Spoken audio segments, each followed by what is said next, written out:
৮০তম জনশিক্ষা প্রতিষ্ঠা দিবস আজকে পালন করলেন বাম নেতারা। আগরতলাতে আজকে এই অনুষ্ঠান তারা পালন করেছেন এবং জনশিক্ষা প্রতিষ্ঠা দিবস উদযাপন করা হয় জিএমপি, টিওয়াইএফ এবং টিএসইউ কৃষ্ণনগর লোকাল কমিটির উদ্যোগে। আগরতলা কর্নেল চৌমুহনী এলাকায় উপস্থিত ছিলেন জিএমপির কেন্দ্রীয় কমিটির সদস্য প্রাক্তন মন্ত্রী নরেশচন্দ্র জামাতিয়া।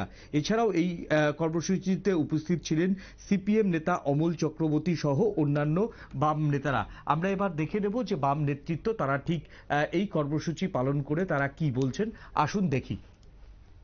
আমাদের রাজ্যের মধ্যে জ্বলে উঠেছিল এবং এই জনশিক্ষা দিবসের সবচেয়ে গুরুত্বপূর্ণ দিক যেটা, গোটা ভারতবর্ষে আপনারা দেখবেন যেখানেই গণতান্ত্রিক আন্দোলনের কথা, কমিউনিস্ট আন্দোলনের কথা লেখা হয়, সেখানেই জনশিক্ষা দিবসের কথা না লিখে কোনো উপায় নেই, পারা যায় না। এই কারণে তৎকালীন যারা আপনারা ছবি দিয়েছেন, আমি কারোর আলাদা করে একেবারে আপনারা শুনছিলেন যে বাম নেতারা তারা কি বলছিলেন এবং জনশিক্ষার গুরুত্ব, সেই গুরুত্ব বাম সরকারের আমলেই কিন্তু সর্বাধিক পেয়েছিলেন বলে দাবি করলেন বাম নেতারা।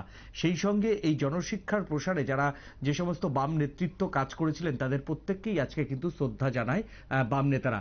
এখন নিয়ে নেব ছোট্ট একটা বিজ্ঞাপনের বিরতির পর ফিরে আসছি আমরা অন্য কোনো খবরের সঙ্গে। থাকুন নিউজ ভ্যানগার্ডের পর্দায়।